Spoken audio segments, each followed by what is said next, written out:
Olá pessoal, então estamos aqui com Juliana Dornelos. Juliana, que é professora de matemática há 5 anos no ensino público e desenvolvendo aí atividades como a residência pedagógica com diferentes alunos, ajudando então não apenas os estudantes da educação básica, mas a formação dos futuros professores.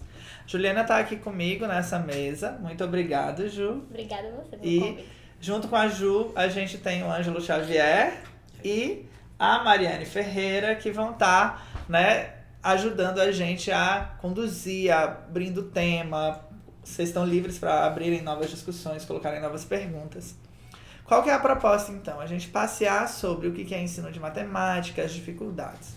Para isso, a gente fez um questionário a partir de perguntas da internet, certo? Entramos em diferentes grupos do Facebook e esses grupos nos disseram diferentes questões. Você pode adicionar outras questões nos comentários aqui do YouTube e a gente vai adicionando e pegando para as próximas entrevistas. Ju, muito obrigado por ter vindo. Eu tô muito contente. Obrigada a você pelo convite. E conta um pouquinho pra gente, assim, porque eu fiz essa tua introdução, mas você tá dando aula hoje no Castro Alves e Isabel Gondim, que são escolas estaduais, né? Isso, Só que eu também já dei aula no Colégio Nossa Senhora das Neves. Dei aula 3 anos no Colégio No Nossa Senhora. Neves. No Neves. E como é que é o processo da residência pedagógica? Então, a residência pedagógica é um projeto da UFRN, voltado para os alunos que estão terminando a graduação. Tem todas as graduações, se eu não me engano. Tem português, matemática, geografia. Vai para todas as licenciaturas. Exatamente. Né? E a gente tenta, eu como professora, preceptora, a gente tenta auxiliar o residente para entrar em sala de aula preparado. A gente tenta motivá-lo, tenta indicar atividades, mostrar como funciona a sala de aula, mostrar também como funciona a relação de professor com coordenador, com diretor. Maneiro, Então, muito maneiro. a realidade mesmo da escola. Eu senti muita falta disso quando eu fiz licenciatura. Tanto é que eu procurei vários projetos de extensão, vários projetos de pesquisa e, embora eu já trabalhasse em cursinho pré-vestibular... Mas você fez o PIBID, Eu experimentei. Fiz o PIBID, que veio no final. Tipo, no meu último ano ali de graduação, é que eu consegui, incomodei muita gente, porque eu sabia do projeto e eu dizia, gente, vamos fazer o PIBID de inglês, tem PIBID de português, não tem PIBID de inglês? Como é que funciona? Até que uma professora, a professora Rosane, comprou a briga e fez. A gente vive num mundo matemático. Posso dizer isso? Pode, com certeza. A matemática tá em todo, ao nosso redor, né? Em tudo. Em tudo. A parte de industrialização advém da matemática. A parte da contagem advém da matemática. As nossas relações comerciais, o ângulo da câmera e como se calcula o quadro está implicado em matemática. A gente só tem rede porque alguém entendeu o sistema binário. O custo da câmera também. O custo, né? As relações financeiras. A arte, a música também. E como é que o homem se deu conta da matemática? Porque, embora a matemática esteja em tudo, eu acho que a matemática estava lá antes de ser chamada matemática, não é? Como a gente tem discutido, começou as primeiras escritas foram matemática, né? A necessidade do homem de contar, de ver a quantidade de gado, ver a quantidade de... Mensurar, calcular. Então, essa necessidade levou ao homem a fazer as pinturas rupestres, as marcações na madeira, né? A gente cordas também. Mas depois que começou a ser usada como ciência mesmo, foi com os egípcios, que foram as escritas cuniformes. Maneiro. E depois, já nos anos de... Porque essas escritas dos egípcios foram... Hieroglifos. foram de 1500 a 300 antes de Cristo. Certo. Aí depois que veio aquela parte dos pitagóricos, né? Dos pensadores. Isso que eu ia dizer, poxa, e daí o pai da matemática é Pitágoras, tá certo isso, José? Não, eu não concordo assim. É porque não é só ele, né? Existia vários filósofos, era uma escola dos pitagóricos, né? Que faziam esse pensamento. Mas como Ele foi o Pitágoras, fundador, fundador, ele levou. o crédito de geral. É. Pô, maneiro. Quando a gente estuda linguagem, ensino da escrita, a gente vê o seguinte, que antes de tudo existia um processo de escrita, que é o processo de registro, e ele vinha com duas finalidades. Sinalizar perigo, ou seja, dizer quais eram as criaturas, o que tinha ali, e mensurar e contar. Então você contava quantos de cada item tinham ali, se desenhava e colocava os tracinhos. Isso me faz entender que a linguagem vem em conjunto com a matemática. As duas nasceram, a escrita nasceu junto com a matemática. Exatamente, concordo com você. E foi da necessidade, né? O homem Sim. precisou. No entanto, a matemática hoje, por mais que seja usada, absorvida, ela é tida como a disciplina mais difícil que existe, hein? Quem aqui tem dificuldade com matemática? Olha só, a gente tem Então, 50% da eu mesa. acho que a matemática ela é incrível, ela tá em todo lugar, todo momento, mas o modo como ela é passada em sala de aula muitas vezes não torna isso tão próximo da gente, nem interessante. É complicado. A matemática me fez desistir de ser um engenheiro de robôs. Mecatrônica. Mas foi por quê? Você acha Eu não gosto de matemática mesmo. Mas você não gostava por quê? Antes? Por que Eu você não não consegui entender, eu nunca cheguei. As pessoas não me ensinaram. Era direito. algo mecânico. Era algo mecânico. Sem sentido. Sim, Aí não do era nada- interessante, Não. não é? E não tinha sentido. Eu tava assistindo uma palestra de abertura do PIBID, né, que eu faço parte, e aí um professor falou, a gente tem que dar significado às coisas quando vai ensinar. E ele, por exemplo, queria ser piloto de foguete espacial. Sendo que ele nunca entendeu a matemática com sentido. E ele nunca entendeu por que ele fazia aquela fórmula de Bhaskara, por exemplo. Só depois, quando ele estava se formando professor, que nem foi da matemática, foi com um amigo dele e explicou que ele é usado para fazer projeções do mundo da bolsa de valores, ou questão do foguete e tal. E ele falou, nossa, se eu tivesse entendido isso naquela época, talvez Faria todo sentido. minha relação com a matemática fosse outra e talvez eu tivesse seguido outra área. Entende? É isso. Eu tenho a impressão, assim, que não só na matemática, a escola é desinteressante. A gente tem vivido um momento em que há tanta oferta que não existe novidade na escola. E há necessidade dos professores criarem esses mecanismos, essas novidades, Para trazer o aluno para a sala de aula. para fazer valer. E fazer com que ele permaneça. Não é só trazer, né? Porque tem vezes que o aluno tá aqui, mas tá voando. Não quer, não... E às vezes coisas simples. Eu tinha nas aulas de geometria da gente, a professora levava umas figuras geométricas de acrílico que se enchia com água pra. Aí ela ensinava, tipo, as figuras geométricas, Volume, né? E tipo, era um negócio besta, era um negócio de acrílico escuro. Com Um buraco. negócio com buraco, às vezes tinha uma parte vermelha. Só que só por ter aquilo, por ela às vezes botasse na nossa mão, a gente pegar aqui e olhar assim, já era um diferencial. Eu já ficava na aula melhorzinho, assim, tá ligado? Eu tô pagando ensino da química agora. E um dos grandes desafios é tornar a química algo palpável para as pessoas. Por mais que tenha muitas matérias da química que sejam legais de trabalhar, tem muita coisa, tipo, modelos atômicos, por exemplo. Algo muito abstrato. E um dos... Ai, eu adorava. Não, mas ironicamente, modelos atômicos é a matéria de química que os alunos não têm problema, porque é a teoria. Porque ela é Porque visual. Mas é abstrato, mas, resto, por exemplo, usar esses modelos, como você falou, ajuda muito o aluno a visualizar, assim como na biologia, como em outras áreas. Você tornar aquele conhecimento palpável, ou trazendo para o contexto do aluno, como vocês já devem ter falado aqui, faz toda a diferença. Né? Faz, sem dúvida.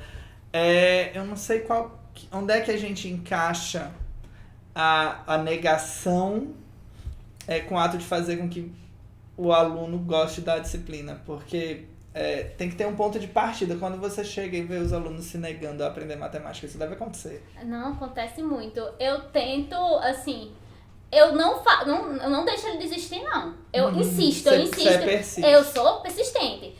Você vai pelo menos ler. Você tem que ler.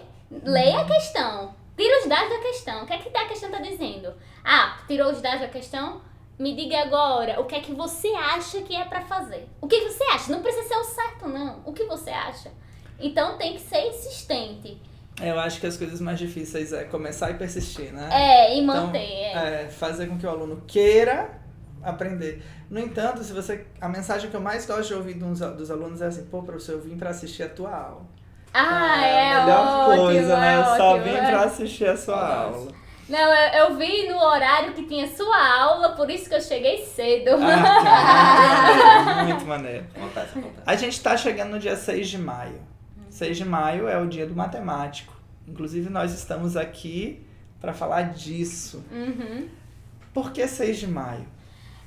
Existiu um matemático chamado Júlio César de Melo Souza, que ele brasileiro. Ele é um matemático brasileiro e escritor. Ele escrevia contos. Ele também é conhecido como Balbataã.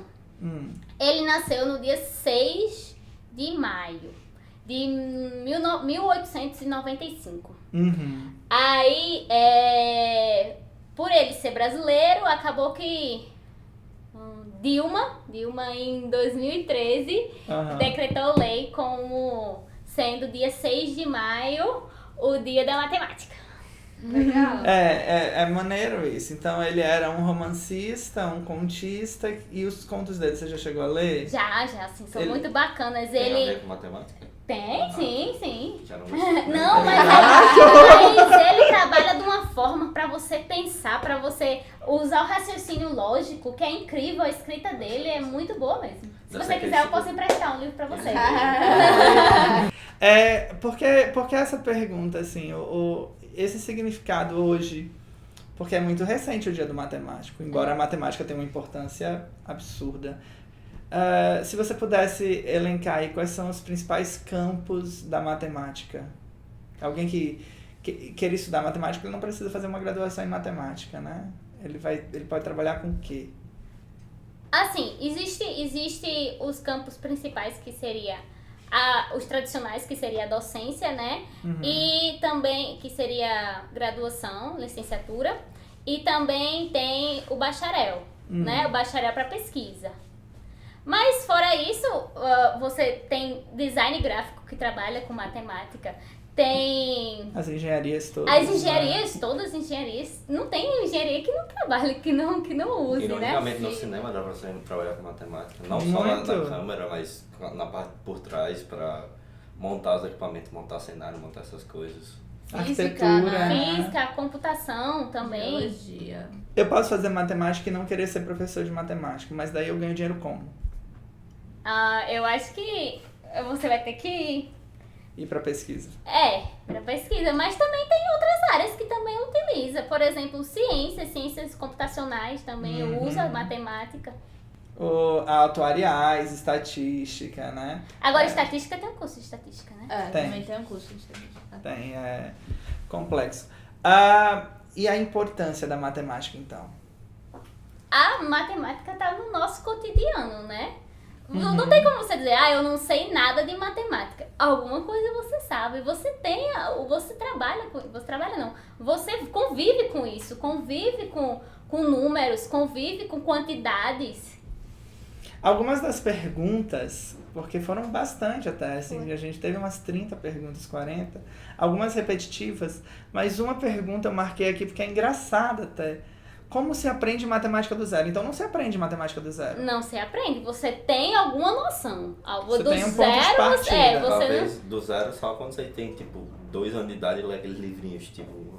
Fulaninho comprou um doce, agora ela tem um doce. Essas coisas assim. Mas é aí que dá a ideia de contagem, né? De quantidade. Não, mas esse seria o zero. Tipo, o zero seria quando você não sabe de nada. Você não sabe... Começando a ter noção de quantidade. Mas uma criança consegue dizer que ela quer mais de um. A gente tem uma afilhada, ela tem 1 ano e 6 meses. 1 ano e 6 meses. ela não sabe falar como ela fala mas ela sabe falar 2 anos, né? Então, assim, provavelmente nos livros didáticos infantis já deve ter tido essa noção. Uhum. Eu já vi muito na TV Cultura, passava uns programas orientais e eu ficava abismada como nesses programas para criancinha de 5 anos, 6 anos, eles davam noção de matemática, noção de quantidade, noção de maior e de menor, que eu ficava, gente, na minha época não tinha programa assim. Eu tinha, mas eu não lembrava, porque não eu acho que não tinha. Mas, gente, Castelo Rá-Tim-Bum ensinava cada coisa. Ensinava, mas era naquele programa que eu assisti específico, eram muitas noções de matemática num programa só. Aplicadas, e de uma forma muito lúdica e legal. Eu vi alguns vídeos e eu achei bastante interessante, assim. Na Netflix mesmo, falando sobre isso, falando vídeos que mostram, como a Mari falou, sobre matemática mesmo, bem. Porque o Castelo Rá-Tim-Bum não era tanto assim, não era tanto. Tinha muita experiência, tinha muita história, mas talvez realmente hoje o conteúdo, entenda-se que o conteúdo tem que ser trabalhado de forma mais lúdica e uma das propostas lúdicas é o cinema, é a arte, é a história. Mas e a sala de aula? Como é que a gente faz com que a sala de aula de matemática seja lúdica? Porque no início se falou que a matemática tinha que ser interessante. Parte daquele professor, faça filmes. Faça filmes. Quarto do Pânico. Não, pode falar, mas fala. Não, aquele desenho do Pato Donald e a matemática. É, muito legal. E tem tudo a ver, porque, para aí. Então matemática não é também útil. Os padrões mais contínuos. Eu acho que assim, a gente tem que... hoje em dia, a gente vê que os alunos, eles querem participar, eles querem colocar a mão na massa, querem trabalhar, entendeu? Querem ser o protagonista da história. Então, eu acho assim, que quando a gente bota o aluno faça isso, determine isso, faça esse jogo, vamos fazer esse jogo aqui, vamos montar, vamos confeccionar. Então, ele gosta de fazer parte disso. Claro. E eu acho que é uma das formas de incentivo, a gente colocar o aluno como protagonista da história. Eu acho em todas as disciplinas o grande foco tá aí, né? E quando é colocar o aluno como protagonista da escola, não é só colocar o aluno para fazer, mas é que o aluno esteja agindo por ele, por iniciativa dele, por prática dele. Eu sinto que o meu ensino fundamental é perdido. Não sei se vocês têm esse sentimento assim. Eu fecho os olhos, eu lembro do que eu aprontei, eu lembro das brincadeiras que eu fiz com os meus amigos, mas eu sinto falta daquela aula marcante. Eu tive aula marcante. Aula marcante, não. No fundamental é um negócio que até hoje, quando eu falo, as pessoas acham meio mal, mas enfim. Não tem nada a ver com a aula em si. Eu tive algumas aulas no ensino médio que foram decisivas. Uma vez um professor, para ensinar expansão marítima, ele pegou, a escola tinha uns suportes de luz que ficavam ao longo do prédio, assim, ele tirou as luzes, botou cordas. E daí cada questão que você respondia, era um ensino extremamente tradicional, mas cada questão que você respondia, você tinha que descer um nível da corda. Ou cada questão que você errava. Então todo mundo teve que brincar da dança da corda, lembra? Que você vai se agachando e respondendo. E, poxa, mano, eu lembro daquela aula e eu sei tudo sobre o tópico. Inclusive foi a primeira aula que eu dei num cursinho. Porque aquela aula me marcou tanto. Eu falei, caramba, a aula pode ser irada, não precisa ser um porre. Primeiro ano do ensino médio. Aula de filosofia onde a gente fez debate. Eu lembro dos argumentos até hoje, dois. Um foi sobre aborto, e outro foi sobre a descriminalização da maconha. Lembra dos argumentos do meu grupo até hoje? Sim, porque vocês tiveram que se apropriar do conteúdo para poder discutir. Levar. Ju, e sobre metodologias de ensino, assim, qual metodologia você acha legal para tornar a aula mais divertida? Para fugir do tradicional, ou não fugir, ou variar, né? Porque não precisa fugir do tradicional. Eu gosto de aplicar metodologias ativas. Sim. Metodologias que envolvem formação de grupos, discussão, Aí, Um ajuda o outro, né? Exatamente. Vamos construir o conhecimento aqui, vamos ver como é que chega. Que o aluno, ele participa da construção do conhecimento em conjunto ali. É bem interessante, realmente, porque quando o aluno deixa de ficar sozinho recebendo aquela informação, ele tá com um grupo de pessoas, E aí um sabe um pouquinho, outro não sabe, aí tira a dúvida. Isso é muito legal, né? Torna o ensino bem mais Inclusive, interessante. voltando também, a aula de matemática era isso. A pessoa às vezes passava a lista de questão, eu juntava os grupos, inclusive tinha os grupos das aulas de matemática, eram os moleques se juntavam assim, ficavam com o papel assim, essa questão aqui, não sei o quê. Eu olhava assim, eu ficava tipo, os bichinhos empolgados assim, tá ligado? Como se estivesse discutindo sobre Vingadores. Não, e essa questão aqui, você vê, ei, boy, pau demais essa questão aqui, viu? Eu olhava assim, Sabe onde é que você enxerga mais isso? Quando o aluno tem um objetivo. Então, quando você vai dar aula para cursinho, para vestibular, isso que ele está falando acontece mais facilmente. Frequentemente. Porque eles têm o objetivo de passar. Isso é uma outra coisa que envolve muito e que eu acho que a matemática sente. Você tem que aprender com um determinado objetivo, mas como é que a gente entrega esse objetivo para os alunos? É um desafio, né? É complicado, a gente tem que tentar mostrar pra eles que você talvez não saiba pra que você vai usar, mas você vai usar. Mas eu acho que tem que mostrar, você vai usar, tá aqui, utilize. Mas nem sempre a gente sabe mesmo, não sei se você mas sente isso. dá pra colocar, trazer. Sim, talvez não pra uma realidade, dependendo do nível da turma, né? Mas dá pra trazer sim, mostrar, isso aqui você pode usar em tal canto. Usar você vai, se você for um engenheiro, você vai precisar disso pra isso. tipo, análise. Ju, a sua aula se modifica de grupo para grupo? Exemplo. Nível? Não só de série, entende? Por exemplo, você tá dando aula pro terceiro ano. Quando você vai dar aula pro EJA, é uma aula diferente do ensino médio tradicional. E no ensino médio tradicional, de turma para turma, você sente a mudança da maneira como você entrega? Como é que ocorre? Eu sinto sim, assim, primeiro que você tem que ver o nível, né? O nível, cada turma pode ser que seja uma turma de nono e uma turma de primeiro ano, mas o de nono seja mais desenvolvida do que a do primeiro ano. Uhum. A gente sente, tem vezes que sente isso.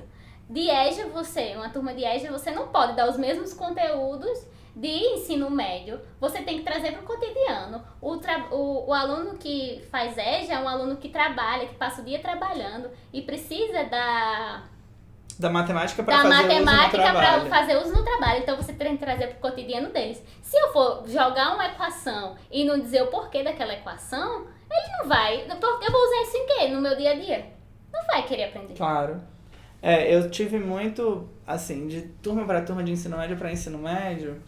Eu dava aula em duas escolas, uma do interior e outra aqui mais centralizada, com um grupo mais elitizado até.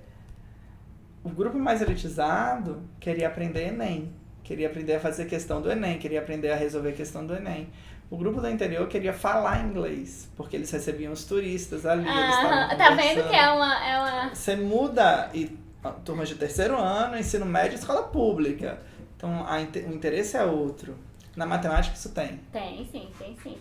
Então, uma turma de nono ano quer o quê? Quer se preparar pro IF. Uhum. Eles almejam isso, né? Sim. A gente tenta trabalhar isso neles. Então, é diferente de uma turma de sétimo ano ou uma turma de nono ano EJA. Tem nono ano EJA? Tem, né? Tem, claro. Tem, nono ano EJA. Talvez o nono ano EJA queira só terminar o ensino fundamental para concluir, fazer o médio. Justo. Tipo, minha turma, quando eu tava no segundo ano, tinham 2 turmas na sala. Uhum. Aí a professora passou um filme para abordar a análise combinatória. A minha turma adorou, porque era um filme que falava sobre análise combinatória em cassinos. Que eu sei, quebrando a banca. E aí, Já trabalhei. a gente estudou... Qual filme? Quebrando a banca. A gente Não estudou conheço, análise cara. combinatória de uma forma... 2 semanas depois, era um cassino dentro da sala. Porque era a gente com as cartas assim, fazendo análise Daí combinatória. sai a manchete, professor ensina aluno a apostar. Não posso fazer nada. Mas bacana Que legal. mesmo. A gente teve muita pergunta sobre Enem, sobre como se preparar para o Enem. Algumas perguntas eram muito conteudísticas e daí você entra e procura videoaula X, tá? Mas algumas eu achei Tem até uns canais ímpares. Exemplo, como é que a gente aprende matemática sozinho? Estuda sozinho matemática pro Enem. Eu acho que você pode primeiro alencar as suas dificuldades. Quando você vê quais são as suas dificuldades, você tem que trabalhar em cima delas. Se for dificuldades com matemática básica, tem que trabalhar com matemática básica, tem que trabalhar com o básico mesmo. Você tem que saber as propriedades básicas. Se você não souber as propriedades básicas, não adianta você passar direto para uma questão do Enem. Então é a base primeiro. Porque uma questão do Enem é uma questão contextualizada, você tem que saber mais de um conteúdo. Geralmente é mais de um conteúdo. Então não dá para você resolver se você não tiver o básico.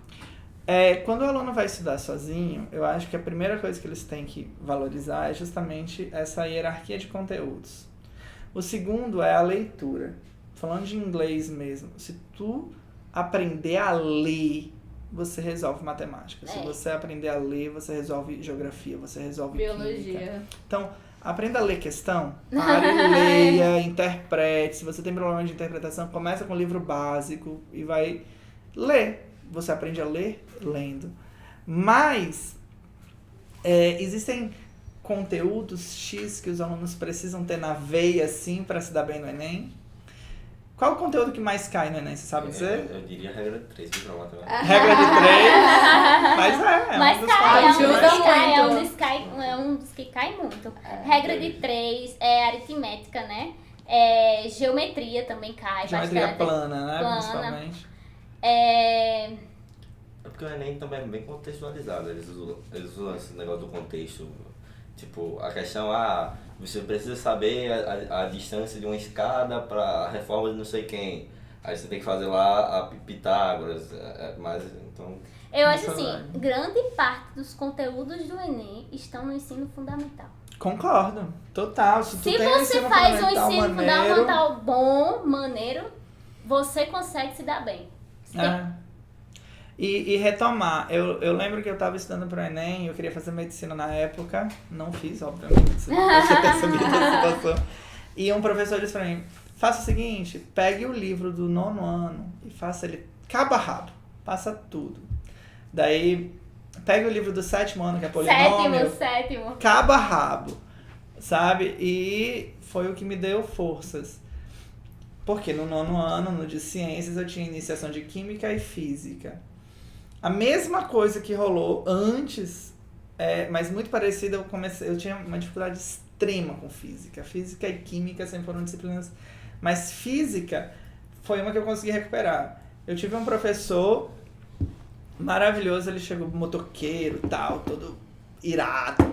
E ele disse assim, Felipe, você tem muito problema com física. Pega um livro do 9º ano e estuda a matéria de física por ali. Aprende a fazer vetores, aprende a fazer isso, daí volta. Sabe? Eu não vou te cobrar esse bimestre. Esse bimestre a gente vai retomar antes, porque não tem jeito. Eu fiz isso e eu fui pra sala dele e eu passei a ser melhor. E fechei a prova de física da UFRN. Que legal. E na época o vestibular foi maneiro. E considerei fazer graduação em física. Mas eu acho que esse é o problema mesmo. A gente tem um estudo muito voltado, muito mecânico. Não que a gente tem, né? Muitos de nós tivemos esse estudo muito mecânico. Estudava pra fazer a prova. Eu mesmo estudei muito pra fazer prova de matemática. E acaba ficando lacunas. Porque pra mim tem muitos conteúdos que eu acabei não fixando. E aí quando você chega com um conhecimento mais complexo, como no ensino médio, como estatística no ensino superior, faz falta. Sim. Faz muita falta. Então, realmente, começar pela base é essencial. E, de certa forma, também não te ensinam como estudar. Não tem como não entender. Não te ensinam como estudar. Tipo, ninguém fala, tipo, é só falar, estudem. Existe diversidade no ensino de matemática? Exemplo, se eu for ensinar um conteúdo de humanas, a pessoa pode ler um livro, ver um podcast. Na matemática, qual seria essa diversidade? Tem muitas. Você pode fazer situações-problema, envolver um conteúdo através de situações-problema e através disso dar o conteúdo. Eu posso trabalhar através de jogos, posso trabalhar através de filmes também. Tem uma diversidade, tanto quanto as outras disciplinas. E o aluno que vai estudar sozinho, pra onde que ele vai? Eu gosto, assim, de videoaulas. Mas tem videoaula. Mas tem gente que não consegue. Tem aluno que eu já vi, professora, eu não consigo por videoaula. Mas assim, então eu acho que primeiro o aluno tem que ler o conteúdo que você vai. Você não consegue fazer um conteúdo se você não souber a teoria dele. Você precisa ler o conteúdo. Depois que você lê o conteúdo, você vai observar um exercício feito. Depois que você viu esse exercício feito, você vai tentar. Você não vai olhar a resposta e vai tentar resolver ele novamente. Resolveu ele novamente, você vai tentar resolver o segundo exercício sem olhar a resposta. Só que um segundo exercício muito parecido com o anterior. Então, através da repetição, não só a repetição, né? O aluno também tem que saber o conteúdo, tem que saber a teoria. Então, através da repetição, eu acho que ele pode suprir essa necessidade. Atingir, né? Quando você fala de jogos, você tem se apropriado disso. Você pode dar alguns exemplos de jogos que você já utilizou em sala? Eu gosto muito de jogos manipuláveis. Eu gosto de... Material concreto. Eu gosto de trazer para o aluno, assim. Às vezes eu trago um tabuleiro, aí peço para eles fazerem as pecinhas. Aí também os dados, eu gosto de cortar os dados e fazer com que eles montem. Ter uma ideia de recorte. Eles se apropriarem do brinquedo, do artefato. Exatamente. Muito massa. Eu também gosto dessa temática de filmes, eu gosto de trazer o filme, só que eles ficam até chateados comigo, porque eu fico parando. Não, mas eu tenho que, esse momento eu tenho que explicar, eu tenho que mostrar a vocês, porque depois vocês não vão lembrar. Então, aí eu fico parando, aí mostrando, isso aqui, o que é que tem a ver com o conteúdo que a gente tá vendo. Maneiro. Aí depois eu gosto de fazer um questionário. Então você leva do lúdico ao prático teórico, assim, ao exercício tradicional, é isso? Isso, exatamente. Teve uma atividade que, como eu já tinha falado pra você, foi a atividade do dinheiro falso. Que eles tinham que recortar os panfletos, objetos e os valores deles. E existia 2 grupos, os grupos que compravam e os grupos que vendiam. Então, quem estava com dinheiro tinha que ter a noção financeira de que eu só posso gastar a quantidade que eu tenho, não vou poder comprar mais do que eu tenho. E o pessoal que estava vendendo, a noção de venda. Eu tenho que... Professora, eu posso dar um desconto para vender? Eu disse, pode. Você é um negociante, negocie. Justo. Eu sinto que há uma complexidade quando a gente fala de jogos. Se você falar de jogos para gestores, secretário de educação, nem tanto, mas se você for subir a hierarquia e for falar com um prefeito, por exemplo, ele acha horrível. Em geral, os políticos, eles são realmente representantes da sociedade, eu acredito que a sociedade em parte pense assim, você vai fazer jogo e a aula, e não sei o quê. Então, existe a explicação nisso. Um outro lado que pesa, pra mim, quando eu vou trabalhar com jogo, que isso obviamente pesa, mas a gente tem que trabalhar com jogo, o lúdico é importante, e trazer. Como é que eu classifico um jogo que funcione? Quais são os critérios que você utiliza para dizer, é esse jogo que eu vou escolher? Assim, existem outros recursos que depois eu queria falar também, que eu gosto de trabalhar. Você quer já dizer? Quero, eu gosto, hoje em dia eles estão muito voltados para tecnologia, né? Sim. E você não pode deixar de não utilizar esses recursos, porque eles são do mundo tecnológico, eles sabem mexer com isso. Então eu gosto de trazer aplicativos, eu gosto de trazer o Kahoot, o Picles. Adoro. Vendo? Adoro. Kahoot, boy, era a sensação. O professor de física chegava um Kahoot. Ele chegava, o professor chegava, que ele gostava, e chegava, a galera já tava com as cadeiras tudo montadas dos grupos dos Kahoot. Porque pouca gente tinha internet, né? Aí, finalzinho da aula, o pessoal já começava a brincar, né? Kahoot! Kahoot. Começava a repetir e era a sensação. Todo mundo estudava pra poder... Pra poder verificar a pontuação. Eu gosto muito de Socrative, que é parecido com um Kahoot, mas com que questões fica mais aparecendo o caminho, né? Eu também Muito gosto, bom. muito bacana. Então, com relação aos jogos, qual foi a pergunta que você tinha? Quais são seus critérios de escolha do jogo? Ah, sim. No caso, eu gosto de dar o conteúdo. Eu não gosto de aplicar o jogo antes de dar o conteúdo. Tem gente que gosta, que acha que tem até um tipo de metodologia. Né? Mas eu não gosto. Eu, particularmente, eu gosto de dar o conteúdo. Aí, eu explico o jogo antes. E após, eles vão jogar. Depois, eu tento fazer uma retomada com eles, com algumas questões relacionadas ao jogo, pra ver se realmente deu certo. Uma vez eu fiz um jogo com potenciação. Eles estavam com muita dificuldade com potenciação. Era jogo da memória. Só que você tinha o número e o resultado da potência. E a potência. Eles não conseguiam achar porque eles não sabiam a potência. Então, o jogo não funcionou. Entendeu? Então, o que é que eu fiz? Não, peraí, vamos explicar, eu vou reforçar. Aí eu peguei, fiz uma aula com todas as potências e saí perguntando a ele. Aí, na outra aula, eu apaguei. Vamos jogar agora. Deu certo? Funcionou. Tu usou o processo de memorização, repetição, e daí depois você foi pro exercício. Eu concordo com você. Determinados jogos, obviamente, eles funcionam como brainstormings. Mas quando não é o caso, você tem que dar o conteúdo antes, senão você breca o exercício. Você já sentiu que alguém rejeitou algum tipo dos teus jogos alguma vez? Algum aluno, algum pai, algum coordenador? Já, alguns alunos. Assim, alunos realmente que estavam desinteressados. Não queriam mesmo, sabe assim? Mas a grande maioria aceita, quer participar. É uma minoria, sabe? Mas acontece. Por desinteresse, por não saber o conteúdo. Por mais que a gente tente, às vezes não quer. Acho que o que os pais não prestam atenção e a sociedade não presta atenção é que o que mata o desenvolvimento do ensino é a falta escolar. Por isso que é tão combatido. Não sei se você tem essa mesma sensação, mas eu tô dando um conteúdo. O cara faltou, ele estraga a minha atividade do dia seguinte. Acontece muito isso. Não, e quando você quer dar continuidade, que é o caso, né? Você quer dar continuidade, aí você dá continuidade. Só que o aluno que faltou, não estou entendendo nada, professora. Porque faltou. Mas todos os outros que estavam...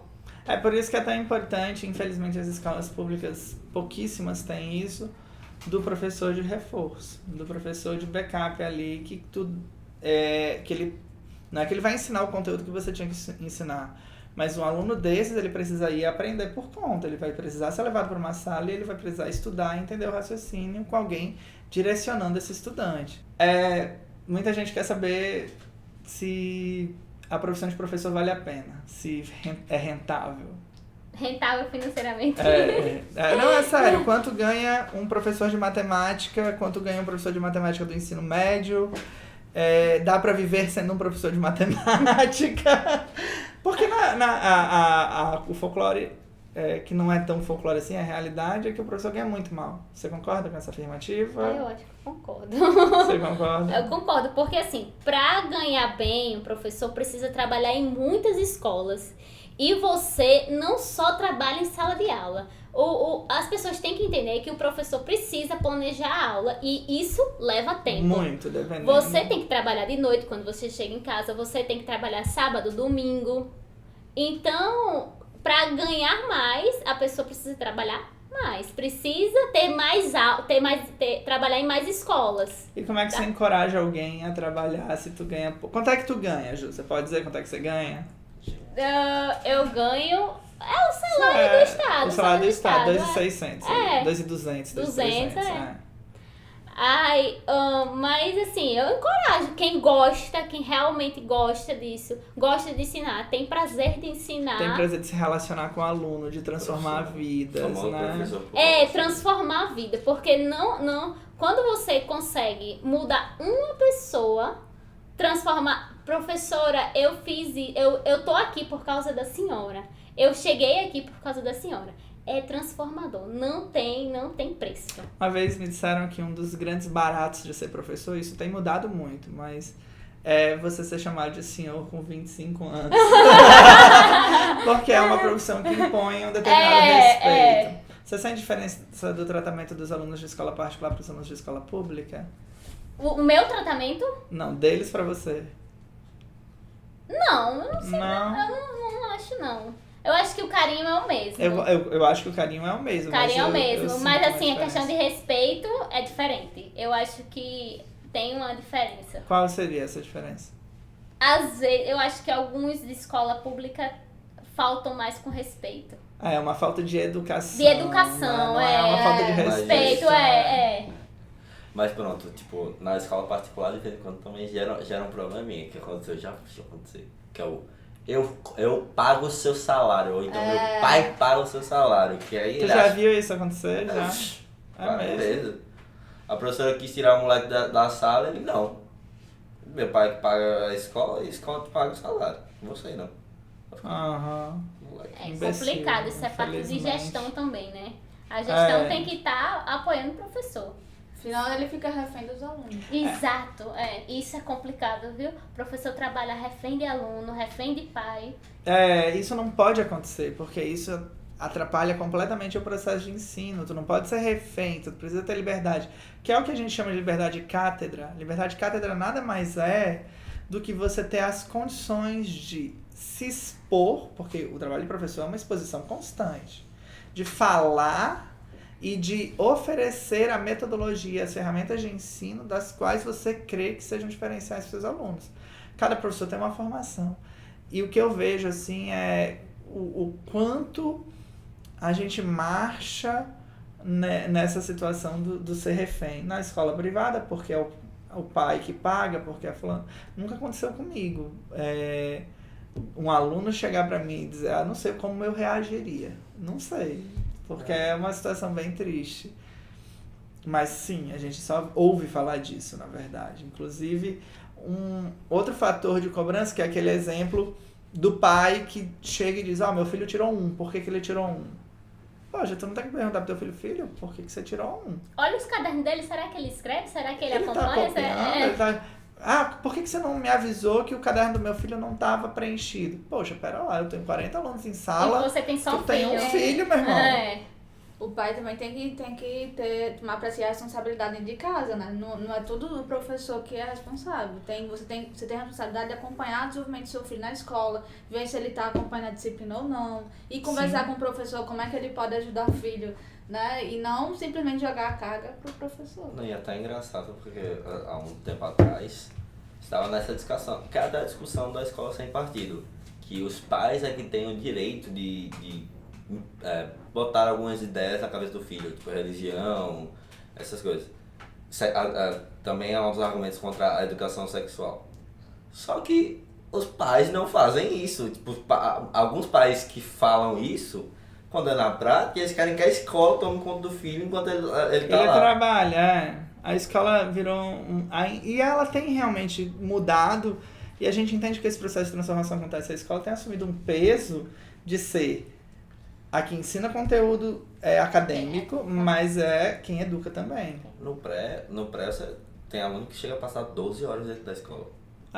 Sim, mas daí é a loucura do Enem, que aquilo lá é uma... Não, mas tipo, é a metade, é a metade do seu dia. E quando você tá no pré, é ali o final da sua adolescência. Quando você tá meio que formando de fato sua personalidade. Seu caráter. Então, tudo, né? se a escola só não afeta isso, então quem vai afetar? Porque você passa 12 horas na escola. Você chega em casa, vai ter talvez seu pai e sua mãe, ou às vezes nem tem porque eles estão trabalhando. Aí você vai dormir, é quando eles chegam. Então, se a escola não cuida disso, quem vai cuidar? E outra, mesmo quando tem a oportunidade de dialogar, muitos pais não dialogam por não saber como abordar, ou por ter tabu, por ficar constrangido de abordar, ou às vezes por não se sentir capaz de ajudar em tal disciplina ou em tal tema. Então, assim, eu acho que a escola tem um papel importante, mas ela não pode atuar sozinha. Ju, se você está conversando com os professores, eu gostaria que você se pudesse, me dissesse o que faz um professor ter quais seriam os diferenciais para um professor que queira ensinar hoje de uma maneira transformadora. Você saberia dizer? Para você citou alguns, né? Usar os jogos, metodologias ativas. Você poderia listar? Eu acho que a primeira coisa tem que ter calma, paciência. Eu acho que assim, ao princípio, você tenha calma, tenha paciência, porque você vai precisar disso para as coisas que acontecem na realidade, na sala de aula. Então, você tem que saber trabalhar com o tempo, trabalhar com a sua realidade de tempo, trabalhar com as condições da escola, tem que saber trabalhar com outros professores também, com a gestão. Então, tudo isso tem que ter paciência, tem que saber trabalhar em equipe, tem que querer trabalhar em equipe, tem que, deixa eu ver, ser motivador e motivar, né? Você não pode só, eu vou fazer isso, mas tente se colocar no aluno. Será que isso é legal pra ele? Será que isso é interessante pra ele? Enxergar o outro, né? Empatia. Vamos se colocar no lugar do aluno. Empatia é a palavra. Vamos se colocar no lugar dele. Quais são as dificuldades dele? Será que como é que eu posso chegar nele? Porque você pode fazer uma mudança se você quiser. Você tem que querer. Concordo. E se a gente movimentar isso, entender que você é um exercício de reação constante, foi muito massa. E para quem quer aprender, como é que a pessoa pode aprender matemática? Última fala, assim, última pergunta, prometo. Pode dizer algumas coisas, né? Eu acho assim, ter alguns passos, né? Você pode, primeiro, quando você vai aprender o conteúdo, você traga ele para sua realidade, tente colocar ele na sua realidade para ver se fica mais fácil. Eu acho, segundo, gente, só o que tem, recursos tecnológicos, internet só o que tem as coisas aí, videoaula, aplicativos. Use os aplicativos a seu favor. Não é só pra você estar brincando o tempo todo, claro, não. Com certeza. Pratique. Treine. O treino, a repetição, faz você aprender. Aprender no sentido de você tente explorar o conhecimento da questão e pratique ela bem muito, até você ter o domínio. Maneiro. E é isso mesmo, né? Você precisa estar em condições plenas ali. E mais alguma coisa? Eu acho que você tem que sempre não ficar desmotivado também com questões de erro. O erro é uma forma de você tá aprendendo também. É aquela coisa, aprenda com o erro, você errou agora, mas você pode acertar das próximas vezes. O James Joyce diz que os erros são os retratos das possibilidades, né? Então, James Joyce é um autor inglês muito bacana. E ele escreveu Ulisses, tá? Eu trabalhei ele na graduação. Se a gente entende que o erro é duas possibilidades. A chance de uma descoberta. 2, a chance de não errar mais, né? Se tu faz do erro um alicerce, é muito maneiro. Ju, muito obrigado. Não, obrigada a você. Quando precisar, pode chamar. Muito obrigada pela participação. Se inscrevam no canal, se inscrevam no podcast, entrem em contato com a gente e vamos pôr esse projeto pra frente. Tchau. Feliz Dia do Matemático.